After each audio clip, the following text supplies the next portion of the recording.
가정주부 한다고, 여기서 소개할 때 가정주부라고 한다고 집에서 잘렸습니다.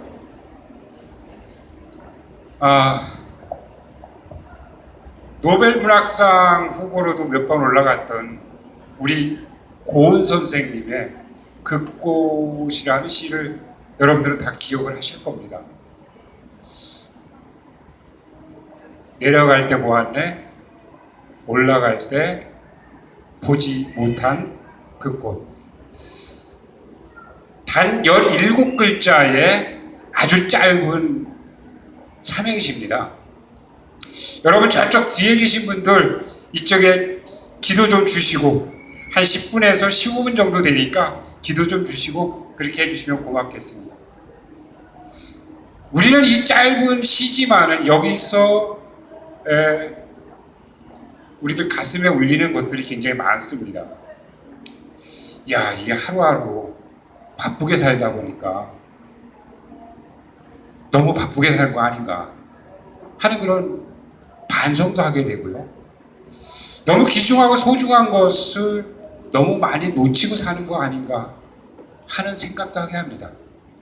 그거 내가 놓친 거 주수신 분들 수지 마셨을 거예요. 우리는 보이는데도 불구하고 보지 못하는 것이 너무 많습니다. 보았는데도 불구하고 기억하지 못하는 것이 아니라 보았는데도 불구하고 그 본 것을 인식하지를 못하는 겁니다. 보는 것만 그런가요? 듣는 것도 역시 마찬가지입니다. 들었는데 내 귀에는 들리지 않았던 겁니다. 기억이 없어서 잊어버린 것이 아니고 분명히 내 귀에 들렸어요. 근데 나는 그걸 인식하지 못한 거예요. 우리가 이처럼 내 눈에 보였음에도 불구하고 보지 못하는 것, 이것을 맹시라고 한다고 합니다. 이 맹시라는 것은 2004년도에 댄 시몬스와 크리스토퍼 차블리스라는 미국의 젊은 심리학자들이 시험을 한 게 있어요. 뭐를 시험했냐면은 보이지 않는 고릴라 시험을 합니다. 이 보이지 않는 고릴라 시험을 통해서 이 두 양반이 이노 노벨상을 타게 돼요. 이노 노벨상이라는 것은 노벨상을 패러디한 겁니다. 그래서 아주 생각을 완전히 전환하는 거, 특이한 연구, 혹은 보통 사람들은 여간에서 생각하지 못할 그런 사건, 이런 것을 11개 분야에 걸쳐서 상을 주게 돼요. 근데 노벨상하고는 조금 차이가 있습니다. 노벨상은 상금도 꽤 많이 주는데 이 이노 노벨상은 상금도 없고요. 아예 수상하러 갈 때 자기 돈으로 비행기 타고 가서 자기가 호텔비 내고 그리고 수상을 해야 됩니다. 그럼에도 불구하고 이노 노벨상의 권위는 노벨상에 버금간다고 합니다. 이 보이지 않는 고릴라 시험은 흰 옷을 입은 사람과 검은 옷을 입은 사람이 서로 자기네들 편끼리 농구공을 패스하게 합니다. 그리고 관중들한테 흰 옷 입은 선수들이 몇 번 농구공을 패스하느냐, 그걸 세라고 그래요. 근데 이 시험에서 중요한 것은 농구공을 몇 번 패스하느냐가 문제가 아니라 그 중간에 고릴라 인형 옷을 입은 사람이 잠깐 나왔다가 애교를 떨고 들어갑니다. 그리고 시험이 끝난 다음에 몇 번 패스했습니까? 라고 물어보니까 몇 번이요 대답하겠죠. 그리고 나서 고릴라 봤습니까? 그랬더니 웬 고릴라요? 고릴라가 있었어요? 50%가 그 고릴라를 보지 못했다고 합니다. 이와 유사한 시험은 또 있습니다. 윌리엄 제임스가 쓴 의식의 기원이라는 책에 체면 시험을 합니다. 한 무리의 사람들을 모아요. 그래가지고 두 부류로 나눕니다. 두 부류로 나눠서는 한 무리한테는 체면을 겁니다. 저 방에 들어가면 아무것도 없다. 그러니까 마음대로 왔다 갔다 해라 라고 합니다. 그리고 다른 무리한테는 체면을 걸지 않습니다.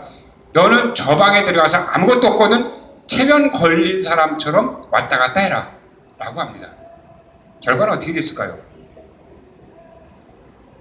체면 걸린 사람들은 사실 그 방에는 의자가 몇 개 있어가지고 잘못하면 넘어지게 돼 있었어요. 근데 체면 걸린 사람들은 무의식 상태였었는데 한 사람도 넘어진 사람이 없습니다. 근데 체면 걸린 사람처럼 하라고 했던 사람들은 그 의자에 걸려서 넘어지는 거예요. 그래서 시험이 끝난 다음에 나온 다음에 체면 걸린 사람들한테 그 방 안에 의자 같은 거 못 봤냐 그러니까 의자는 무슨 의자 아무것도 없었는데 라고 대답을 합니다. 이 사람들은 무의식 상태에서 그 의자를 보고 그 의자를 피해갔습니다. 근데 체면 걸린 것처럼 행동하라고 했던 사람들 어떻게 했죠? 다 의자에 걸려서 넘어졌어요. 왜요? 체면 걸린 사람들은 무의식 상태이기 때문에 이 의자를 보지 못할 것이다 라고 생각하고 그 의자에 걸려서 넘어졌던 겁니다.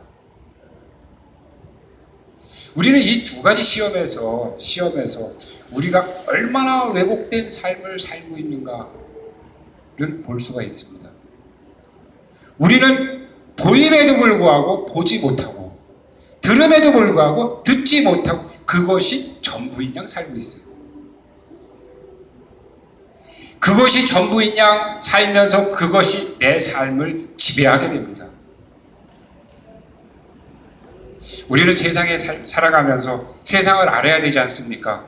아무것도 모르면서 살 수가 없지 않습니까? 그래서 뉴스를 보게 되죠. 뉴스를 또 듣게 됩니다.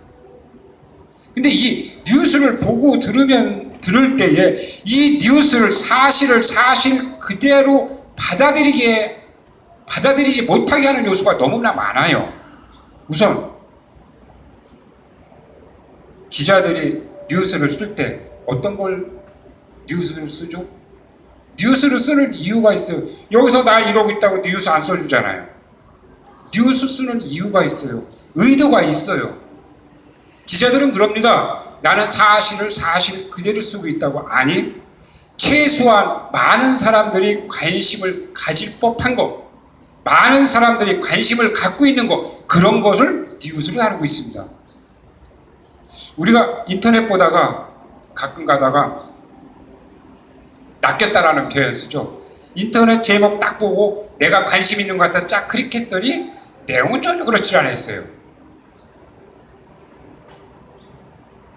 그 다음에 뉴스를 보다 보면은 모든 사람들이 그 자리에 갈 수 없기 때문에 기자가 자기가 직접 가서 느낀 감정을 쓰게 됩니다. 이것은 우리가 뉴스를 보면서 매우 중요한 요소가 되죠. 나는 갈 수 없는데 기자가 직접 참여해서 그 느낌을 썼으니까 아하 그렇구나, 정말 그래? 하면서 공감도 하게 됩니다. 그런데 내가 직접 갔으면 그 기자와 동일한 느낌을 받았을까요? 그 기자의 느낌은 그 기자의 느낌일 뿐입니다. 내가 가서 그 자리에 가서 그 소리를 들었다면, 그 장소에 같이 참여했다면 나는 그렇게 느끼지 않을 수도 있어요. 그렇지만 나는 거기에 갈 수가 없죠. 그러니 기자의 감정을 내가 받아들일 수밖에 없습니다. 또 있습니다. 기사를 보다 보면 관계자에 따르면 혹은 전문가에 의하면 이라는 말이 나옵니다. 그런 말이 나오면 우리는 그 기사에 대해서 신뢰도를 더하게 되죠. 정말 그래도 될까요? 정말 그래도 될까요? 네, 안 됩니다. 맞습니다. 정말 안 됩니다. 기자가 처음부터 이유가 있어서 그 기사를 쓰게 된 겁니다. 그래서 관련자나 전문가한테 의견을 들었어요. 그 의견을 듣고 그 기사를 쓰게 된 이유나 동기에 맞춰서 의견을 편집하게 됩니다. 필요한 부분만 따오게 돼요. 그럼 처음부터 그 전문가가 말하려고 했던 거, 관계자가 말하려고 했던 거, 일반 국민들한테 전하려고 했던 거, 그것이 그대로 전달이 될까요? 어쩌면은 그렇게 안 될 수도 있습니다. 기자는 사실을 사실 그대로 썼다라고 하지만 전문가나 관계자가 국민들한테, 독자들한테 전하려고 했던 것은 편집이라는 절차에 의해서 혹은 인용이라는 절차에 의해서 왜곡될 수도 있는 거죠. 처음부터 왜곡할 생각은 전혀 없었습니다. 사실 왜곡할 생각도 없고, 그렇지만 나한테 전달되는 것은 왜곡돼서 전달될 수도 있습니다. 마지막으로 프라임 언어라는 것이 있습니다. 미국의 인지 언어학자 크리스토퍼 뭐였더라? 조지 레이코프가 쓴 코끼리는 생각하지 마라는 책을 통해서 정치 언어의 힘을 우리한테 이야기해 준 책입니다. 우리는 이 책을 통해서 프레임 언어가 무엇인지를 알게 되었습니다. 코끼리는 생각하지 마라고 했더니 여러분들은 무엇을 생각하고 계시죠? 지금 코끼리 생각하고 계시죠? 바로 이게 프레임 언어라고 합니다. 근데 우리는 그 프레임 언어라는 단어를 알든 모르든 상관없이 아주 옛날부터 그런 언어에 의해서 내 생각을 정리해왔고 내 사상을 정립해왔습니다.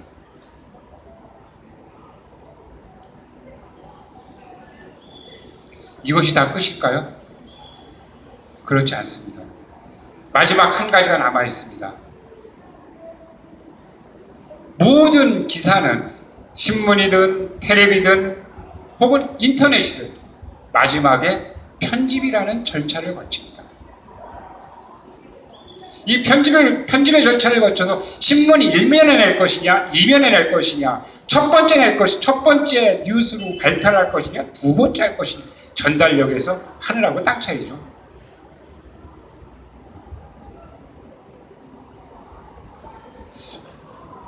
어느 마케팅 책에 이런 것이 있더라고요. 변하는 것과 변하지 않는 것이라는 제목의 책이 있습니다.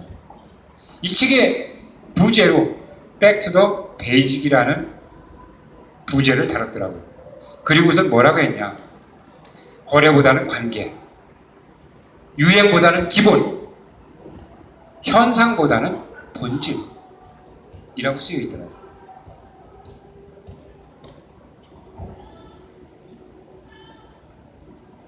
기사뿐만이 아니라 모든 글을 보면서 사실이 어느 건지, 팩트가 어느 것인지를 우리는 구별해낼 줄 알아야 합니다. 스코어가 어느 것인지, 어느 것이 기자의 의견인지, 전문가의 의견인지, 정말 이 전문가의 의견이 무엇이었을까 구별해낼 줄 알아야 합니다. 이것이 프레임 언어인지 아닌지, 이것이 변하는 건지 변하지 않는 것인지 구별해낼 줄 알아야 합니다. 만약에 이런 것을 구별하지 못한다면 내 삶을 사는 게 아니죠. 어쩌면 잘못하다 보면 남한테 조종당하는 삶을 살 수도 있습니다. 근데 이것은 그렇게 쉽지가 않습니다. 어느 것이 사실이고 어느 것이 기자의 의견이고 어느 것이 전문가의 의견인지 이거를 정확하게 구별해내는 것은 정말 쉽지가 않습니다. 진정한 내 삶을 살기 위해서, 누구한테 조종당하지 않는 삶을 살기 위해서 저는 오늘도 노력하고 내일도 노력하고 그러면서 글을 볼랍니다. 여러분들도 그런 능력을 기르셔서 여러분 자신들의 삶을 사시기 바랍니다. 감사합니다.